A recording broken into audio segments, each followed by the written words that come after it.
Como é bom estar com você. Estamos aqui juntinhos para fazer um mergulho interior e alçarmos para o equilíbrio através do autoconhecimento. Sim, hoje nós vamos falar sobre um tema muito especial: medicina integrativa. Como é que acontece isso em nossas vidas? Como aproveitar mais desse momento de grandeza que vive a medicina junto da espiritualidade, da ciência? Então, não esqueça, se você quiser participar do nosso programa, nos envie a sua mensagem pelo WhatsApp 21 967 57 3999. E quem sabe no próximo sábado estaremos aqui juntinhos reconstruindo as suas emoções. E não esqueça de acessar a nossa playlist lá no YouTube. Tem temas fantásticos que com certeza algum deles vai bater, casar com as tuas emoções. Nos envie o seu relato. Qual a sua dificuldade, o seu medo, a sua angústia, as suas dúvidas?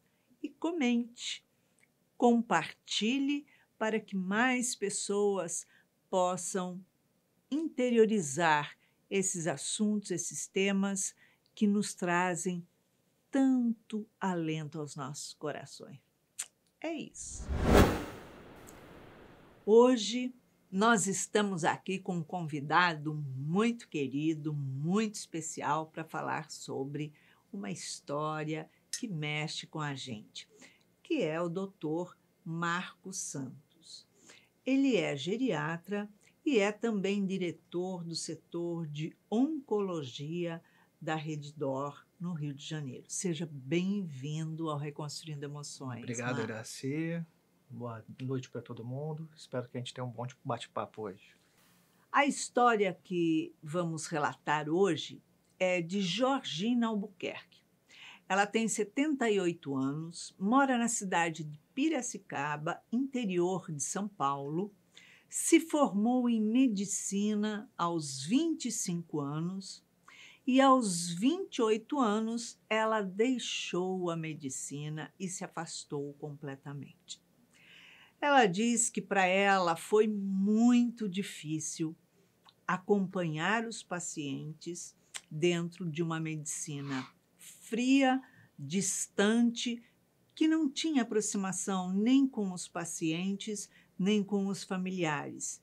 E acompanhar os pacientes, muitas vezes, faltando recursos para fazer tratamentos necessários e colocando eles em tratamento paliativo e quando chegar ao final, que é um falecimento, ela ter que avisar a família, falar sobre esse momento para a família.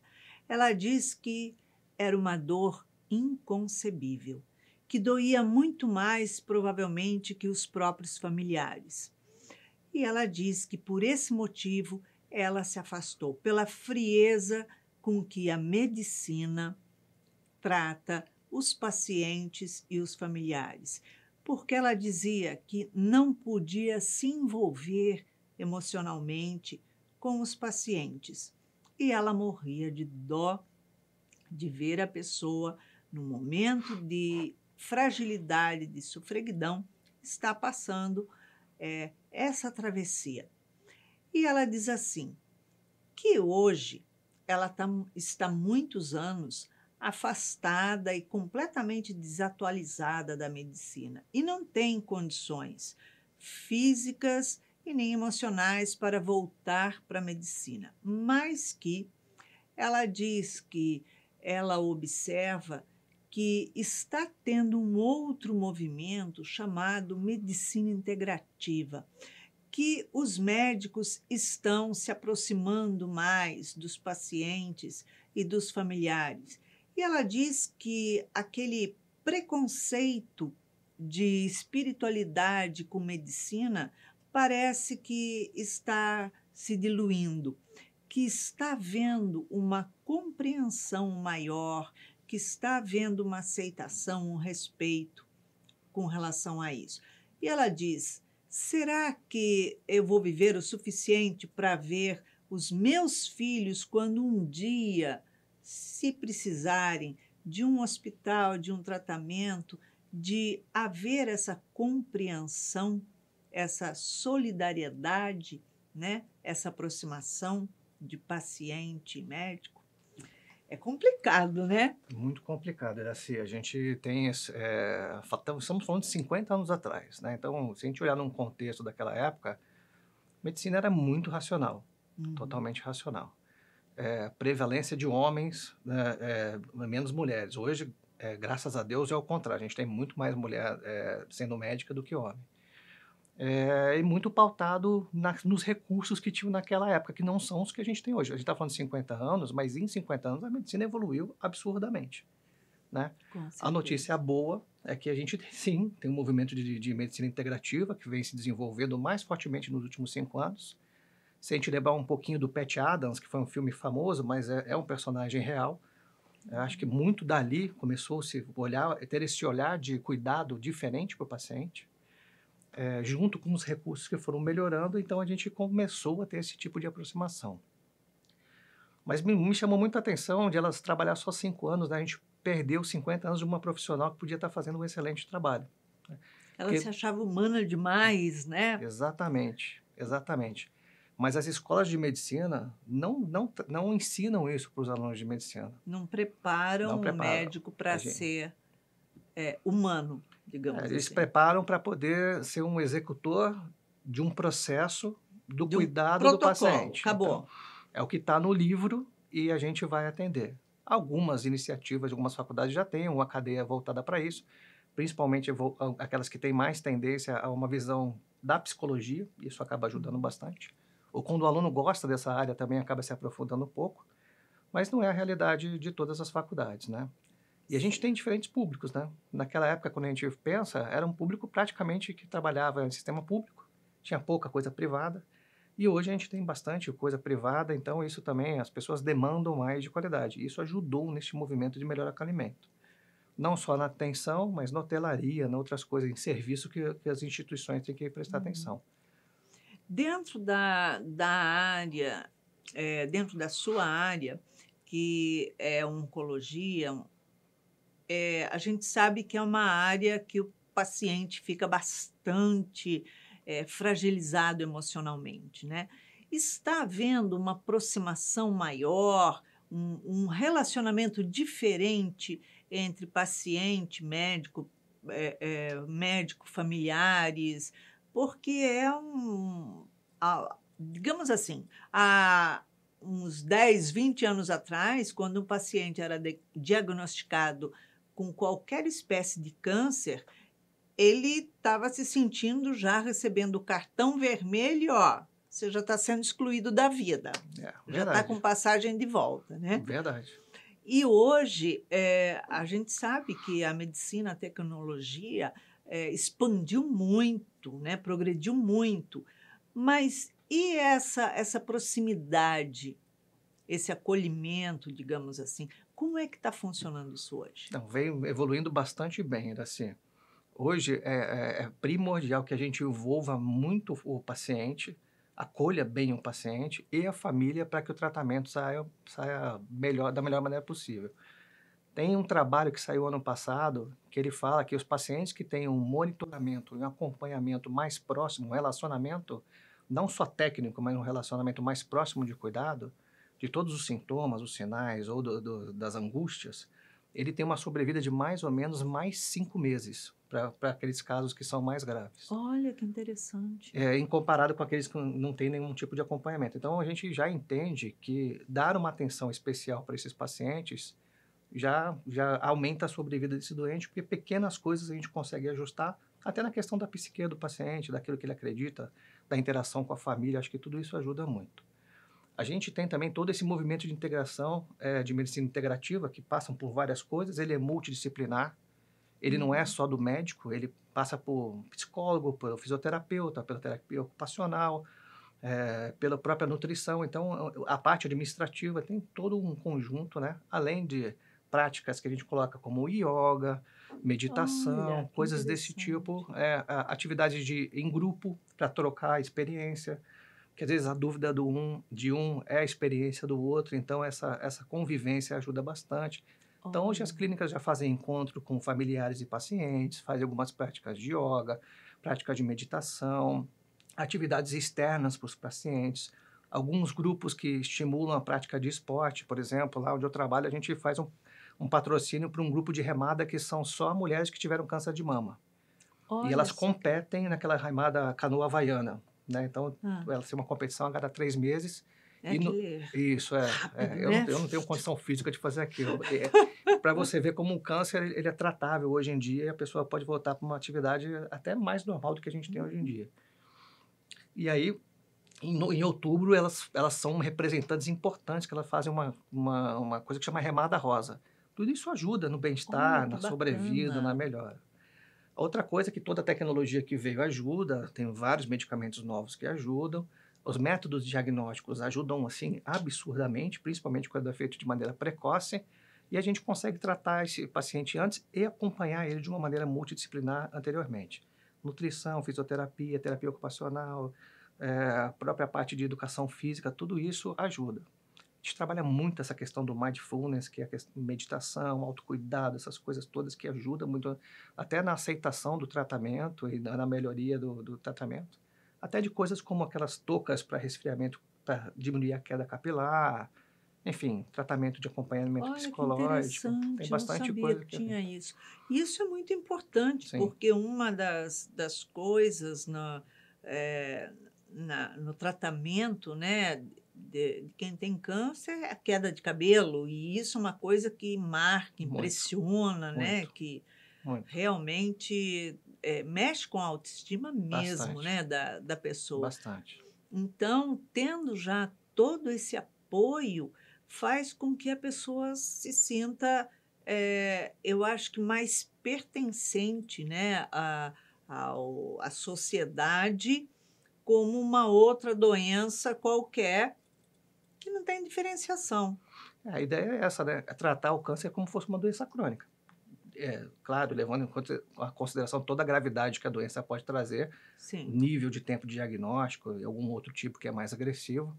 Mas a maioria das pessoas hoje, se estiver sentada com a gente aqui, a gente nem percebe que está fazendo tratamento de câncer, a não ser aqueles casos mais avançados ou mais complicados.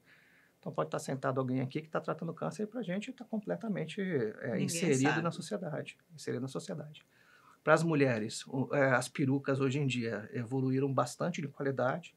Então, fica até chique, né? Às vezes, né? Fica A mulher elegante. troca de cabelo, porque ela fisicamente ela está aparentemente até bem, e aquilo vira até uma maneira de estimular ela a se sentir mais bonita.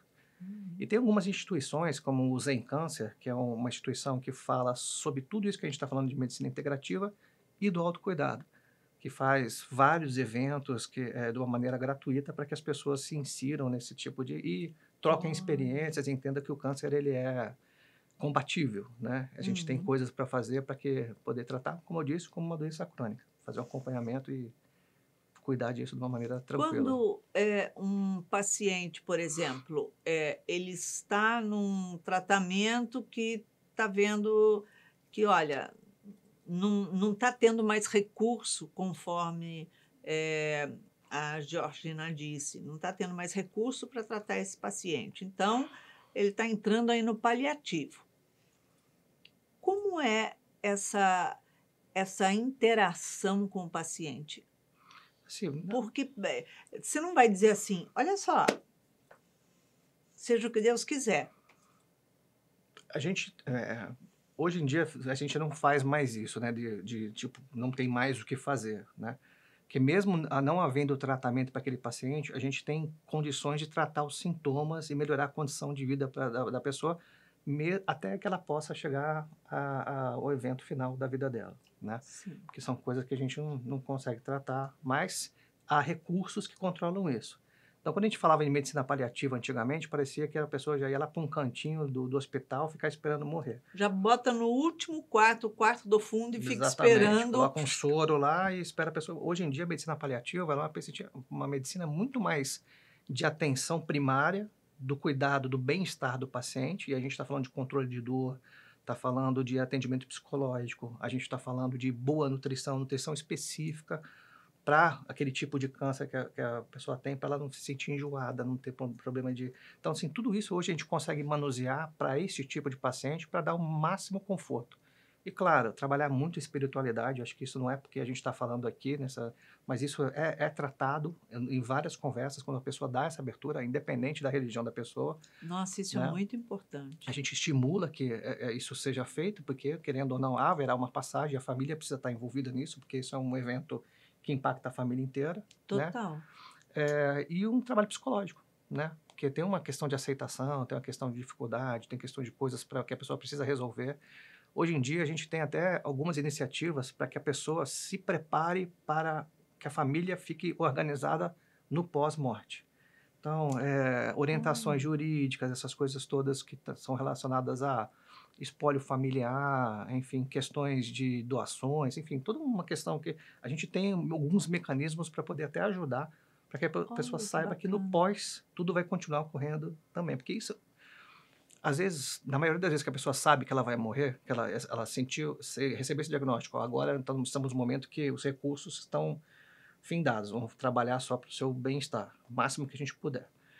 As preocupações da pessoa não é porque ela vai morrer, na maioria das vezes a pessoa está preocupada com quem vai ficar. Né? Porque como ele já tem uma aceitação e entendimento que aquilo tem um tempo mais ou menos organizado, então na cabeça da maioria que você pergunta é como eu vou deixar a minha família. Eu não sei se, por exemplo, eu por uma ou duas vezes já me aconteceu de ter uma suspeita de eu ter tipo de uma doença, de ter um câncer.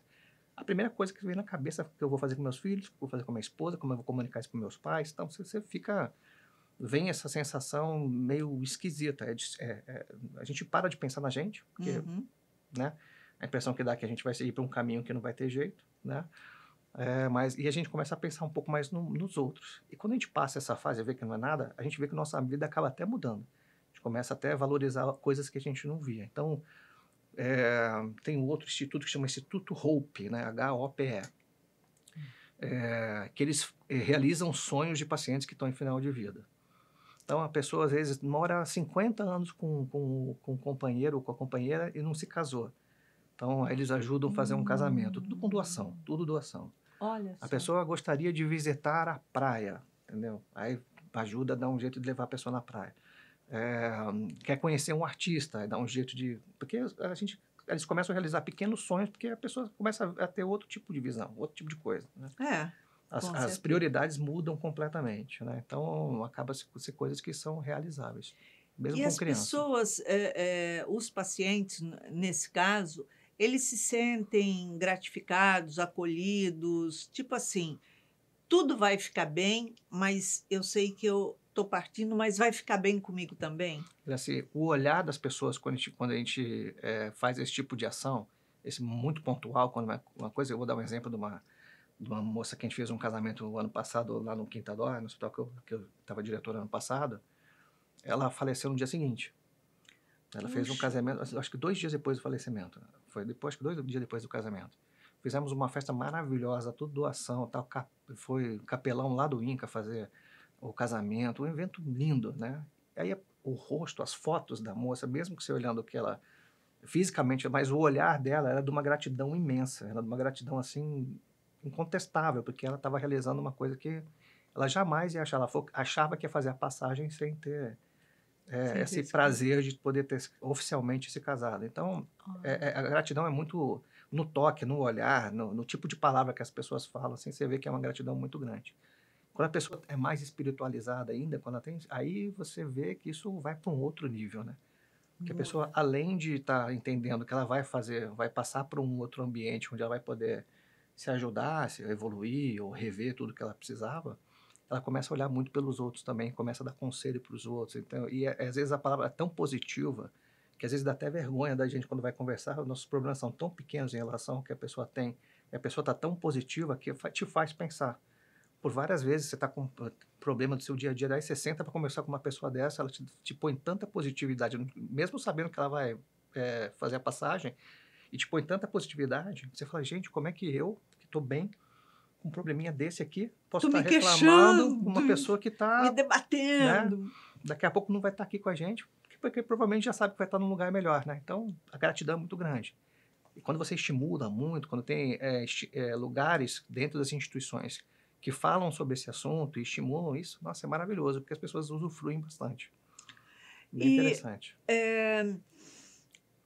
você, doutor, enxerga uma diferença muito grande no trato de antes com o paciente, sei lá, 5, 10 anos atrás, e hoje? Tem um prolongamento, digamos, de vida ou uma leveza maior, alguma coisa assim? Sim, para aqueles casos de diagnóstico mais precoce, a gente trata como uma doença crônica e até as pessoas têm um nível de vida até muito melhor. E o importante é o acompanhamento e os passos para registrar algum tipo de evolução da doença ou ressurgimento ou até de uma outra doença. Essa é normal, né? Mas é bem diferente do que, porque a gente tem muito mais recurso hoje em dia para fazer do que a gente tinha de 10 a 15 anos atrás. Nossa, eu acho que semanalmente Vem alguma coisa nova. vem alguma coisa nova, né? Essa semana saiu um trabalho lá do médico, que é um estudo importante que chama de CAR-T, é uma célula tronco, né? Para um tratamento que curou praticamente um paciente que estava 13 anos sofrendo com linfoma. É um estudo que está sendo feito lá em São Paulo, já é mundial, já tem tratamento isso, está novo no Brasil, mas o paciente praticamente saiu curado. Saiu uma reportagem sobre esse assunto. A evolução é contínua, né? A gente não sabe o que vai acontecer daqui a alguns anos. O nível de ação das medicações hoje é tão específico que eles vão lá no subtipo do subtipo do subtipo imunológico para poder acertar o alvo específico, para dar menos problema e ter certeza que o tratamento vai ser mais efetivo. Então, tem essa evolução que ajuda muito. Tem, por exemplo, há algum tempo atrás, a pessoa que ia fazer um tratamento de câncer, de químio, de rádio, sei lá, os inúmeros tratamentos que tem, o próprio tratamento parecia que destruía, detonava a pessoa. Hoje ele já está de uma forma mais branda, Sim, literalmente? bastante diferente. Ainda existem efeitos colaterais. Depende do nível da droga, da dose e também do tipo de tratamento. Mas hoje a gente também tem outros recursos para poder ajudar para que isso não aconteça e a gente já sabe quais são os sinais principais de complicação. A ponto de a gente ter especializações em oncologia. Por exemplo, tem cardio-oncologia, tem geriatro-oncologia, Olha que onde tem diferente. complicações relacionadas a outras áreas que o tratamento pode estar causando, já tem alguma especialidade direcionada que ajuda também nesse manuseio. Então, de novo, a gente vai mais para um nível de tratamento crônico de que uma doença que é intratável. Agora, vai tratando mais um completo do que algo, só aquele órgão, aquela pessoa passou a ser só aquele órgão, só aquele pedaço que não está legal, né? Antigamente a gente escutava o paciente do câncer de fígado. Né? Isso é muito comum, né? Há 20 e poucos anos atrás, quando me formei, a gente escutar. Hoje em dia, se você falar o paciente de tal doença, alguém quase te bate. Porque não, é o do Marcos que tem câncer de próstata, que está em tratamento tal, que está evoluindo assim, está evoluindo assado, tem esse médico que está acompanhando. Então, assim, mudou, né, o perfil. A rotulação Mudou a é rotulação. outra hoje. E normalmente ele não tem só uma pessoa acompanhando, é isso que eu falei. Tem uma equipe multidisciplinar, nutricionista, mais outros médicos. Então, se lá estou tratando câncer de mama e a gente sabe que tem maior risco de cardiopatia, faz uma avaliação antes, faz uma avaliação durante, faz uma avaliação depois da parte cardiológica. Troca-se o tratamento, direciona o tratamento. Algumas complicações para o fígado, idem, a gente consegue fazer um gastro acompanha. Então, tem essas especialidades. O paciente muito idoso, às vezes o tratamento é muito expoliativo, né? Ele pode dar diarreia, pode dar muita complicação. Então, o que a gente pode fazer para isso, para diminuir esse tipo de coisa e não, o paciente não pode morrer do tratamento, né? Antigamente tinha mais chance, hoje menos, Uhum. porque a gente tem esses cuidados, né? A gente acaba... E o grupo médico hoje está mais atento a esse tipo de coisa também.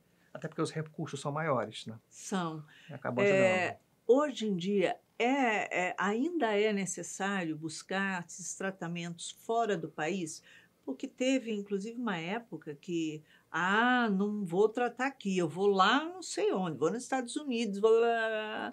E a gente vê como isso cresceu aqui, né, em termos de capacidade, tecnologia, de tudo, né? Eh, Você, doutor, acha que ainda é muito necessário, buscar fora do país? Não, era assim, a gente tem no Brasil, graças a Deus, a gente tem no Brasil, por mais que a gente reclame do nosso país é maravilhoso. Receber o tratamento aqui no país é muito diferente. Para quem precisou ser tratado em algum momento fora do país, é completamente diferente. A gente, primeiro que tem esse cuidado no dia a dia que o brasileiro tem, que eu acho que isso é maravilhoso. E o nível de tecnologia que a gente tem hoje com as grandes redes, até dentro da parte pública, o acesso é muito rápido por causa de internet. Hoje tem 81 médicos do grupo de oncologia da Rede D'Or indo para Chicago para o maior congresso de oncologia. Então, tudo que tiver de novidade lá, eles vão trazer para cá automaticamente, né? Olha que bacana. E a gente consegue aplicar isso fácil, porque as agências hoje elas são mais rápidas na aprovação de tratamento e tal. Então, a gente praticamente tem tudo. E assim, a não ser que for um tratamento experimental muito específico num lugar que só está sendo, mas é uma coisa muito pontual, né? Uhum. Mas assim, hoje a gente tem tudo aqui. Eu não iria para fora do país para me tratar com nada. Até porque a gente tem especialistas aqui de muito alto padrão. Não tem diferença do que a gente vê no Brasil do que a gente vê fora do país hoje em dia. É necessário, num tipo de tratamento desse, tipo, quantificar a necessidade de fazer um tratamento psicológico ali junto com um tratamento oncológico? Era se todo paciente que tem diagnóstico de uma doença como câncer, como uma doença cardíaca grave, uma doença que é limitante da nossa vida, Uhum. ela obrigatoriamente deveria estar fazendo tratamento psicológico. Infelizmente, isso depende muito da percepção do médico que tá tomando conta do paciente. Alguns, até por insegurança, acabam não encaminhando o paciente para esse tipo de tratamento, mas, assim, hoje é inaceitável você ter um diagnóstico de uma doença que vai atrapalhar da sua atividade da vida diária, né? Tirar daquele seu comum, daquilo que você é capaz de fazer, não ter um acompanhamento psicológico, não ter alguma coisa que a gente brinca como fosse um apoio, né? Não uma bengala, mas um apoio forte para que a pessoa possa se ajudar a sair daquela situação. Um paciente sofreu um acidente muito grave, se machucou inteiro, né? E graças a Deus ficou são da cabeça, ainda não teve nenhum problema, Com mas a certeza. recuperação dele é muito longa. Quanto tempo essa pessoa vai ficar na cama? Tem que ter um apoio, né? Não adianta, né? Você está É tirando a necessário. pessoa do normal dela. E câncer, né? É como a gente ainda tem um pouco de estigma que quando faz diagnóstico de câncer, acha que vai morrer rapidamente. É. O que não é mais verdade hoje em dia, mas assusta muito. Então, assim, do meu ponto de vista, e assim, com as pessoas que eu trabalho, a maioria deles, assim, indica prontamente que o psicólogo esteja acompanhando. Agora, antigamente, quando uma pessoa tinha um diagnóstico oncológico, tinha-se todo um trabalho para se falar com o paciente. E muitas vezes os familiares vinham com aquela conversa como é, não conta para ele que ele tem isso. Como é que funciona isso hoje, quando acontece uma situação A dessa? gente ainda vê quando o paciente é muito velhinho, assim, um idoso, assim, que às vezes até uma decisão difícil se vai fazer o tratamento ou não, se aquilo o tratamento vai trazer algum benefício para o paciente, né? A gente ainda vê alguns familiares pedindo para poder fazer isso. A gente não pode esconder do paciente por uma questão ética, a gente não pode esconder nada do doente, né? A gente tem uma preparação toda para poder, nesses casos de convencimento da família, para desenhar o melhor modelo para contar para o doente. Mas normalmente a gente vê muito pouco para pessoas mais, assim, da nossa idade, mais jovens, assim, que tem uma família peça para não contar, entendeu?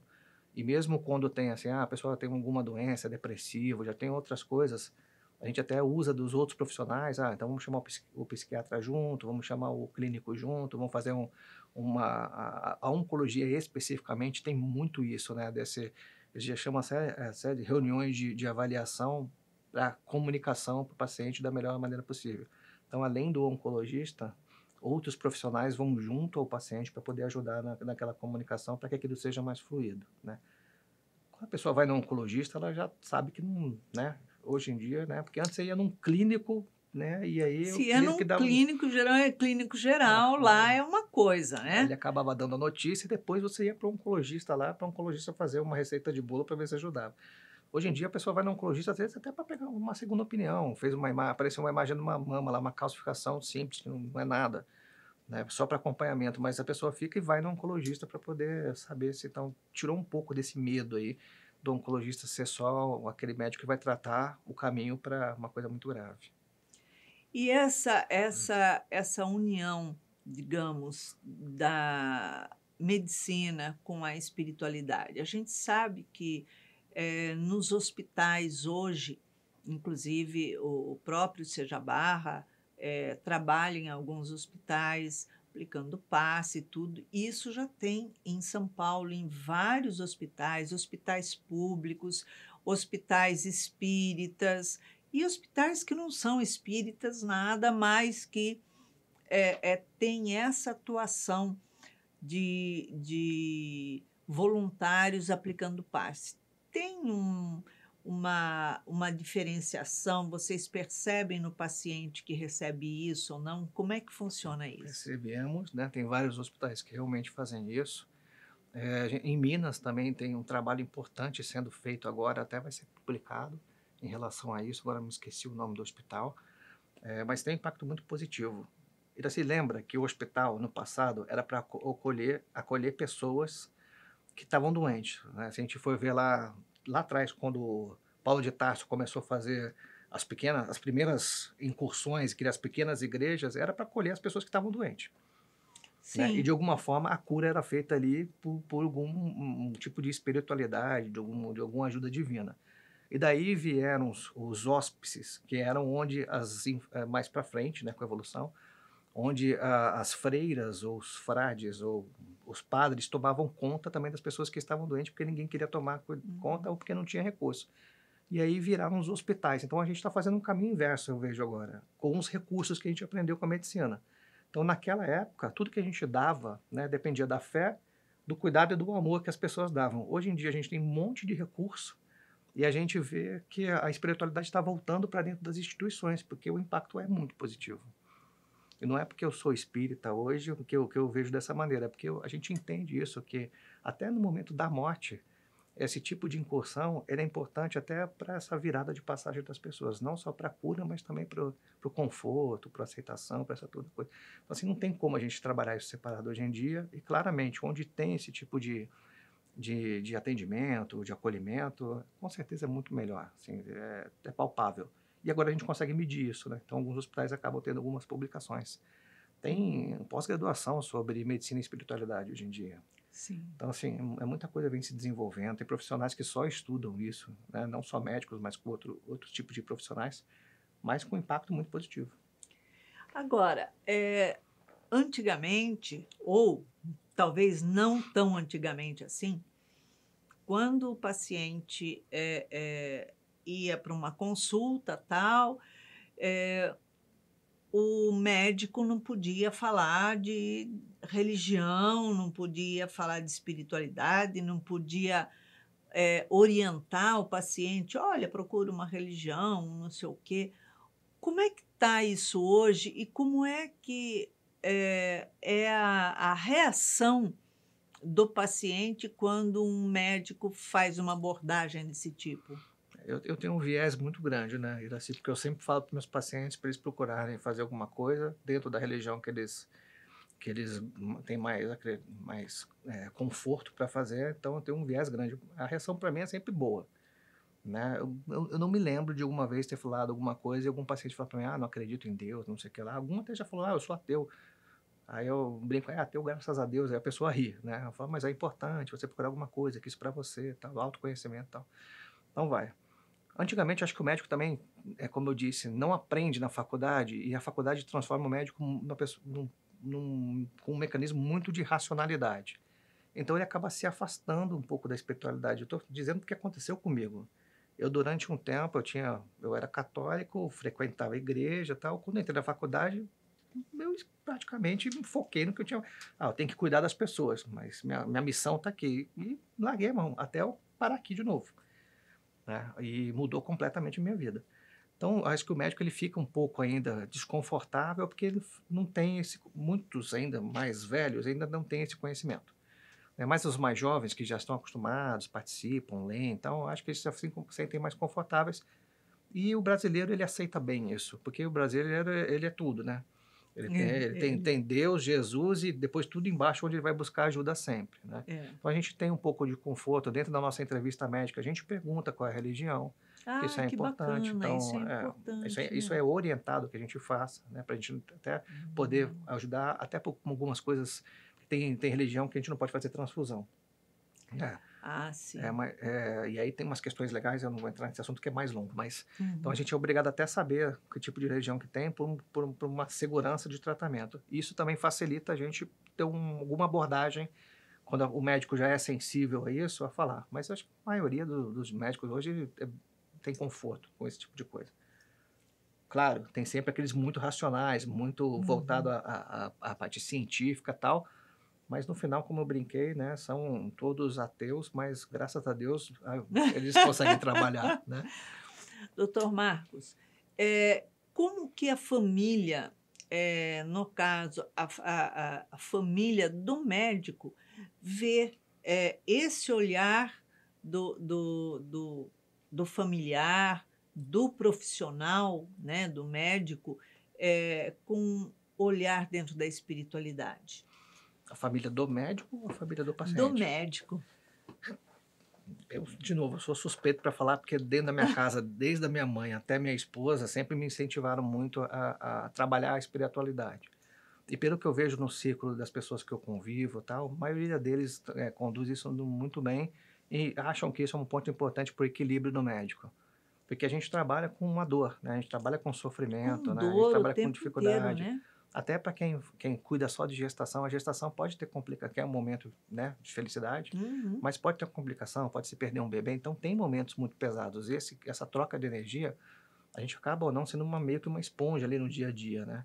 Então, ter a espiritualidade para você te ajudar a ter esse equilíbrio, além de outras coisas, como exercício e tal, mas eu acho que a questão de você ser espiritualizado te ajuda muito naquilo que você, na tua tomada de decisão, na condução dos seus casos, que sempre tem aí um apoio para aquilo que você tome sempre a melhor decisão. Então, acho que isso é muito importante. E a família, na maioria das pessoas que eu conheço, acha isso muito importante. Não só apoia, mas como estimula as pessoas a procurarem isso, que é uma válvula de escape importante. A nanotecnologia parece que já desenvolveu um sistema, um produto, digamos assim, que são uns robozinhos muito pequenininhos, né? Microscópios, que eles são injetados no organismo e aí eles vão até a célula para tratar, fazer alguma coisa com aquela célula que esteja doente. Isso realmente é realidade já? Está acontecendo ou está muito longe Eu acho de que está ser? muito experimental ainda, vai ser. Como algumas alterações de DNA também, apesar de a gente ter bastante coisa tão experimentais, são coisas que vão evoluir com o tempo. A medicina, de novo, cada dia aparece uma coisa muito nova que acaba. E uma das nossas ideias é trabalhar nesse assunto, porque aí a gente consegue fazer um tratamento ultra personalizado. Você vai no ponto específico do que tem que tratar e a nanotecnologia ajuda muito. Como reconstrução com célula-tronco, formação de tecido, para ajudar em transplante. Então, tem muita coisa nessas áreas em desenvolvimento ainda. Mas acho que ainda a gente tem um caminhozinho para patinar ainda, para poder chegar a isso virar uma realidade mais presente. Que bom, né, que a medicina está tão evoluída num progresso tão grande e principalmente o psicológico, né, da própria equipe médica, enfim, que hoje tem uma outra visão de interação com o paciente, né? Existem cursos para isso? Existem cursos, existem pós-graduações, existem eventos sequenciais nas principais instituições. Acho que isso é inevitável que a gente não trabalhe com isso de uma maneira estruturada daqui para frente. Quem não fizer isso vai ficar para trás, ó. Não tem jeito. Ficou no tempo, né? Vai ficar na no tempo. Poeira. Vai ficar no tempo. Doutor Marcos, em uma palavra, uma emoção para a nossa amiga Georgina trabalhar a emoção dela. Eu acho que ela tem que ter felicidade, porque ela aprendeu a cuidar do ser humano e entendeu que essa interação é muito importante além do tratamento racional. Então ela tem que ser feliz porque teve esse insight há muito tempo atrás. Maravilha. Obrigada pela sua agradeço. presença. Que bom estarmos envolvidos nessa vibração de inteligência, espiritualidade e ciência hoje, né? Georgina, após toda essa conversa que nós tivemos com o Dr. Marcos, vamos ver o que a doutora Anísia da Silveira tem a dizer a você.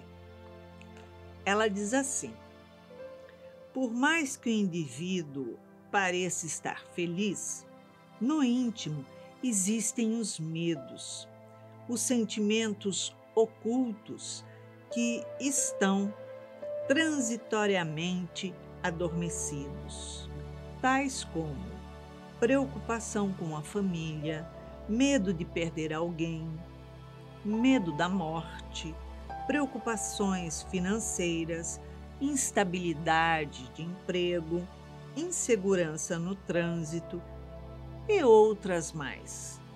Entretanto, permanecem ainda aqueles sentimentos não resolvidos no passado, que continuam sendo somatizados no íntimo, tais como culpa por ter causado algo, mágoa de alguém, alguma rejeição sofrida, a perda de um amor, uma traição, um ressentimento contido, uma revolta, o inconformismo por algo, alguma violência sofrida na infância, uma tortura psicológica, a cessação de um relacionamento e outros tantos sentimentos.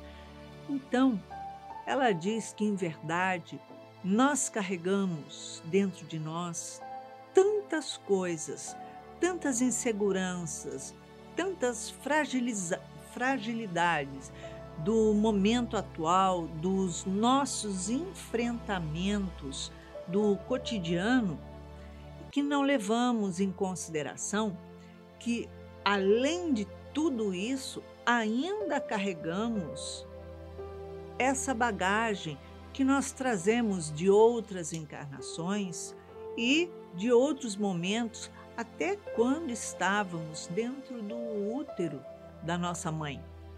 Então, trabalhar os nossos sentimentos, trabalhar as nossas emoções, buscar compreender através do autoconhecimento é trazer lucidez, é trazer serenidade para lidar com todos esses conflitos, com todos esses medos e essas inseguranças.